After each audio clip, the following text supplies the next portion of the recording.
Queridos hermanos, iniciamos la lección divina de este martes 28 de enero en que celebramos la memoria de Santo Tomás de Aquino, presbítero y doctor de la Iglesia. Por la señal de la Santa Cruz de nuestros enemigos, líbranos, Señor Dios nuestro, en el nombre del Padre, y del Hijo, y del Espíritu Santo. Amén. Señor mío y Dios mío, creo firmemente que estás aquí, que me ves, que me oyes.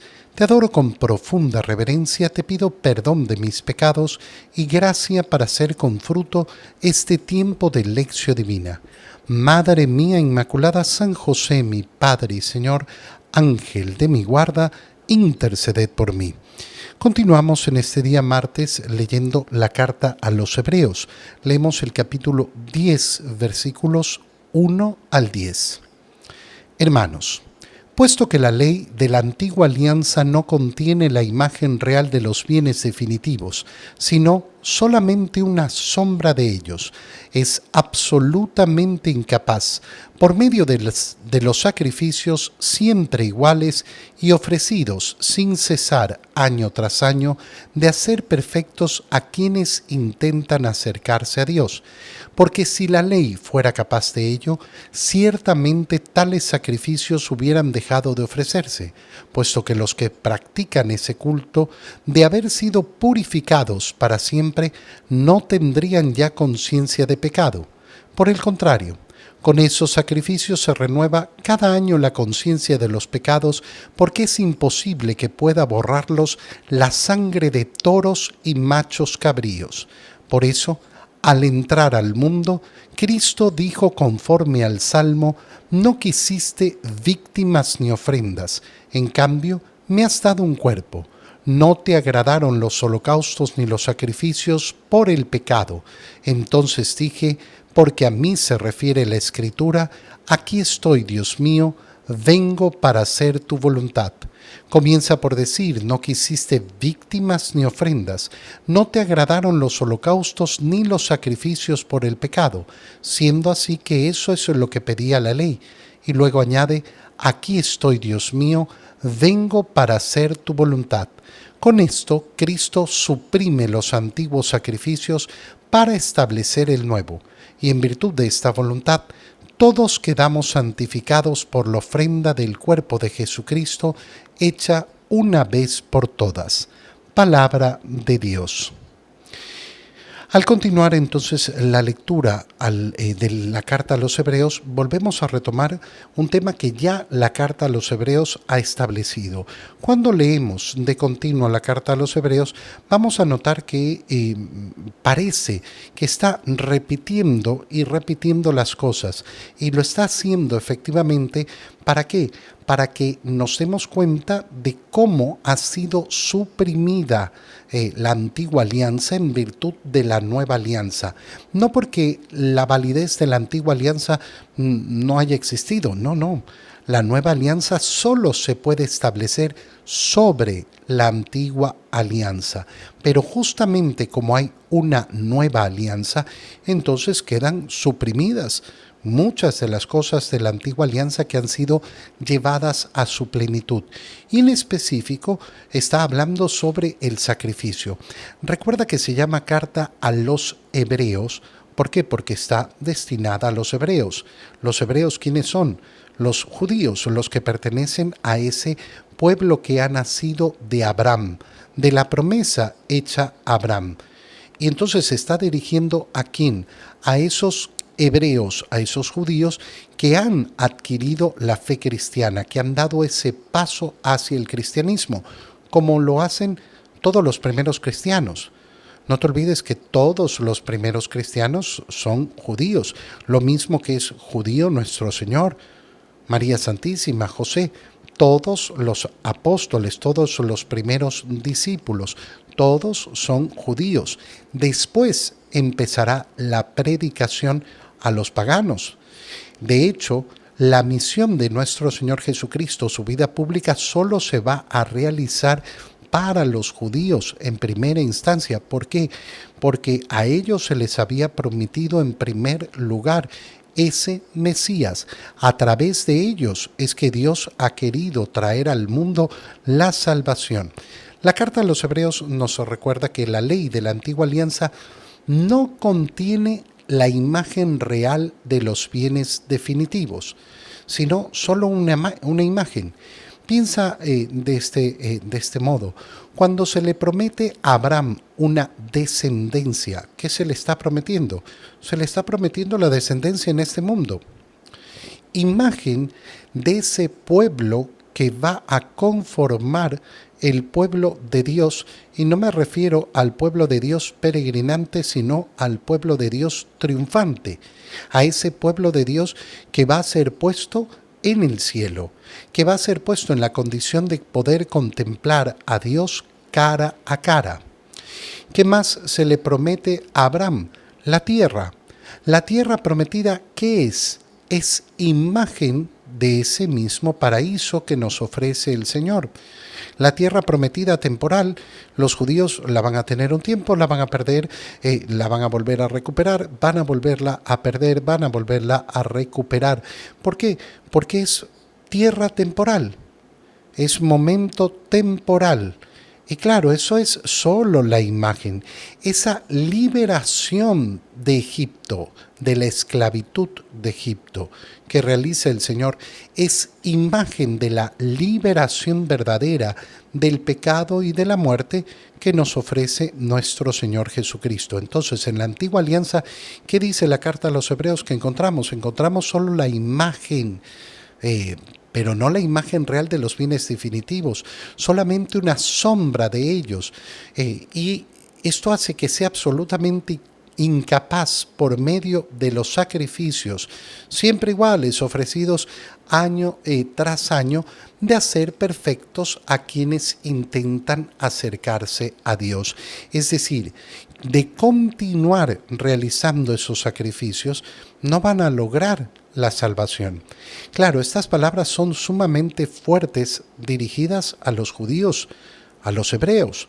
¿Por qué? Porque toda su vida han estado acostumbrados a ofrecer esos sacrificios. Ese primer momento de transformación, de dejar atrás el antiguo culto para entrar en el nuevo culto, en el culto definitivo que quiere Dios, que es el sacrificio de su Hijo que se ha hecho hombre, de su sacrificio en cruz, va a ser difícil. No se lo va a lograr entender. Poco a poco, entonces justamente los hebreos que han entrado en la fe van a tener que entender, esto es a donde vamos, hacia allá es donde se nos está conduciendo, porque este es el rito definitivo, el culto definitivo. Si la ley fuera capaz de acercarnos a Dios, entonces los sacrificios hubieran dejado de ofrecerse. ¿Por qué? Porque si hubieran sido efectivos, una vez que yo ofrecí el sacrificio de un toro, de un cordero, entonces ya habría recibido el perdón de mis pecados. Y aquí entonces nos tenemos que hacer la siguiente pregunta. Entonces, ¿por qué Dios quiso estos sacrificios? Y lo pregunta la carta a los Hebreos al decir, Cristo ha dicho, no quisiste víctimas ni ofrendas, en cambio me has dado un cuerpo. No quisiste víctimas ni ofrendas. No te agradaron los holocaustos ni los sacrificios. Y entonces, ¿qué es lo que ocurre? Bueno, la ley había establecido justamente esos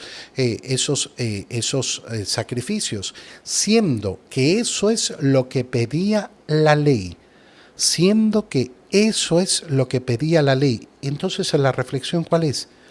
¿Por qué Dios pedía esos sacrificios y después Dios mismo dice, bueno, esto no es lo que me agrada? Porque en el transcurso de la antigua alianza tiene que realizarse un culto, porque tiene que prepararse al pueblo de Dios justamente en la necesidad de participar del culto. Ten en cuenta esto porque es sumamente importante. Hay muchas personas que creen que se puede vivir la fe sin participar en el culto. No, no se puede. No se puede. No, yo no necesito ir a misa, yo no necesito ir a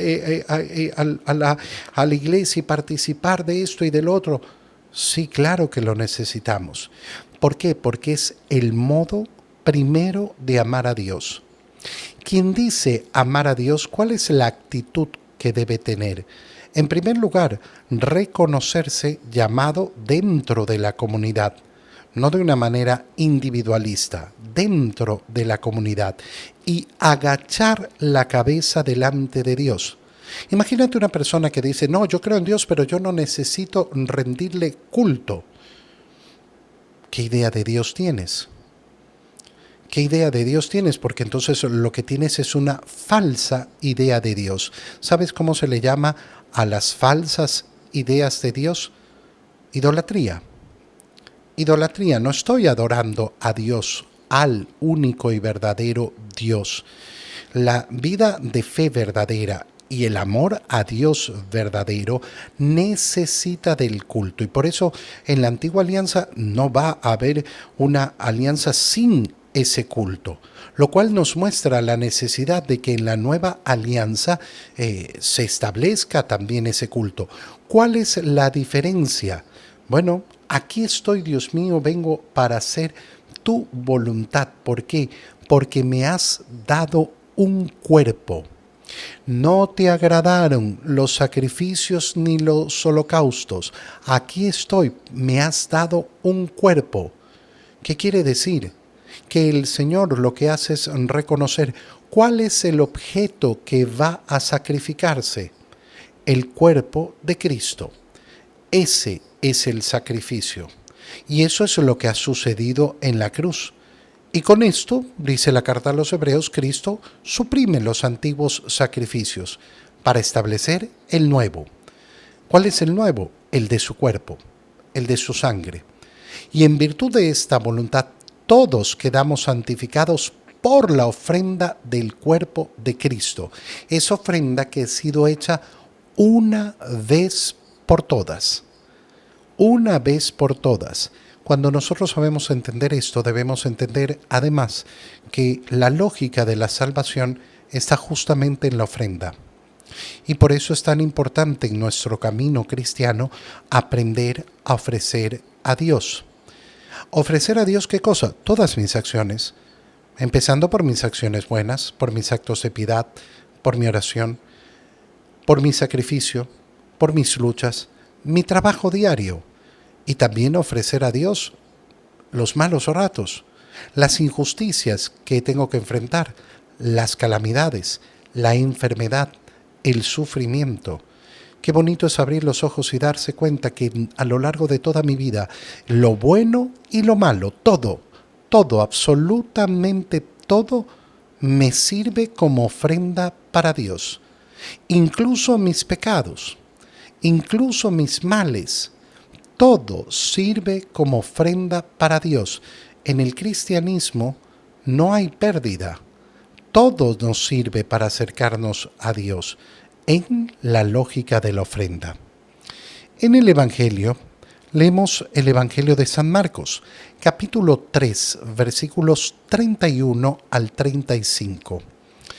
En aquel tiempo llegaron a donde estaba Jesús, su madre y sus parientes. Se quedaron fuera y lo mandaron llamar. En torno a él estaba sentada una multitud cuando le dijeron: «Ahí fuera están tu madre y tus hermanos que te buscan». Él les respondió: «¿Quién es mi madre y quiénes son mis hermanos?». Luego, mirando a los que estaban sentados a su alrededor, dijo: «Estos son mi madre y mis hermanos, porque el que cumple la voluntad de Dios, ese es mi hermano, mi hermana y mi madre». Palabra del Señor. Antes de mirar con detalle la lectura del Evangelio, quiero hacer una reflexión. Llama mucho la atención cómo se acusa a los católicos de no aceptar que María tenía más hijos, cuando tenemos clarísimo que María no tenía más hijos. Y por eso parte de nuestra fe, y no cualquier parte, dogma de nuestra fe, es proclamar la virginidad permanente de María. ¿Qué quiere decir? Es siempre virgen, antes, durante y después del parto. Antes, durante y después del parto. Y esto no es optativo en la fe católica. No, es que a mí me parece que no, que María no era virgen y que tenía más hijos. Bueno, hermano mío, qué bonita tu opinión. No eres católico. No eres católico. No, yo sí soy católico. No, hermano mío. Es que no lo defines tú de acuerdo a tu opinión. Esto es tan lógico y tan básico. Ser hincha de un equipo de fútbol significa ir a favor de ese equipo de fútbol. Una persona dice, no, yo soy hincha de este equipo, pero yo hago barra por el otro equipo.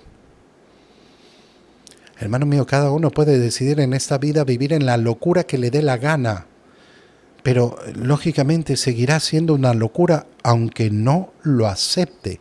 Ser hincha de un equipo significa hacer barra por este equipo, no por el otro. Ser católico significa aceptar las verdades de fe de la Iglesia. No quiero aceptarlas, nadie me obliga. Nadie me obliga. Pero es absurdo decir que soy católico. No, pero a mí me parece que la Virgen María tenía hijos. Okay. No soy católico. Haz con tu vida lo que te dé la gana. Pero la reflexión iba en este sentido.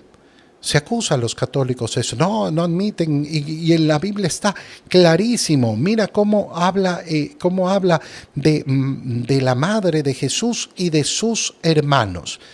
En la lectura que acabamos de hacer se utilizan los dos términos, parientes y hermanos. En la primera parte se nos dice que su madre y sus parientes se quedaron fuera y lo mandaron a llamar. Y después, si seguimos la lectura, nos dicen, ahí fuera están tu madre y tus hermanos. Es decir, se utiliza las dos terminologías. Pero llama mucho la atención que dicen, no, María tenía más hijos. Y después, de la misma manera, atacan a la Iglesia diciendo que ha transformado la Escritura a lo largo del tiempo y que la ha acomodado a su conveniencia y que por eso las Biblias católicas no van a servir porque son Biblias católicas. Si transformamos la Biblia, ¿por qué entonces no cambiamos la terminología, hermanos, si nos resultaba complicada? No la transformamos porque respetamos la Escritura y porque sabemos entender la Escritura y sabemos hacer las traducciones bien hechas y sabemos, lógicamente, entender los términos. Saber que hermanos se refiere a esos parientes del Señor, que en el Evangelio de Mateo se nos presentan como esos parientes que estaban enojados porque creían que Jesús se había vuelto loco. Querían llevárselo acusándolo de loco. Y después aparecen efectivamente con María y se produce esta escena. Pero todavía una reflexión más. Porque dicen, no, María sí tenía más hijos y que no sé qué. Y después nos enfrentamos a la escena de San Juan en la cruz, donde Jesús, mirando a su madre y mirando a su discípulo, le dice, madre, ahí está tu hijo, hijo, ahí está tu madre. ¿Y qué entendemos los católicos? ¿Cómo el Señor en la cruz nos ha entregado a su madre a todos sus discípulos? No, era solo de preocuparse de que María tuviera quien la atendiera porque se quedaba solita. ¿Cómo que se quedaba solita? ¿No que tenía más hijos? No que tenía más hijos, ¿por qué iba a estar preocupado entonces Jesús de ponerla en manos de uno que no era ni siquiera de su familia? Y entonces vemos la inconsecuencia que hay en una lectura de principio a fin. Porque la palabra de Dios no puede ser fileteada. No, yo hago filetes. No, yo tengo que hacer una lectura completa, comprensiva y entender cómo efectivamente la palabra de Dios lo que tiene de maravilloso es la coherencia de principio a fin. Desde el primer libro y la primera frase del Antiguo Testamento hasta la última del Nuevo Testamento, siempre vamos a encontrar la coherencia en las Escrituras. Una última reflexión. ver cómo en esta escena el Señor nos invita a ser su familia. ¿Quiénes son mi madre y quiénes son mis hermanos? Aquellos que cumplen la voluntad de Dios. Qué invitación más maravillosa del Señor. Cumple mi voluntad, cumple la voluntad de Dios y vas a ser parte de mi familia. Qué invitación más bonita para ti y para mí. Te doy gracias, Dios mío, por los buenos propósitos, afectos e inspiraciones que me has comunicado en este tiempo de lección divina. Te pido ayuda para ponerlos por obra. Madre mía Inmaculada, San José, mi Padre y Señor, Ángel de mi guarda, interceded por mí. María, Madre de la Iglesia, ruega por nosotros. Queridos hermanos, que el Señor los bendiga y los cuide. En el nombre del Padre, y del Hijo, y del Espíritu Santo. Amén. Un muy feliz día para todos.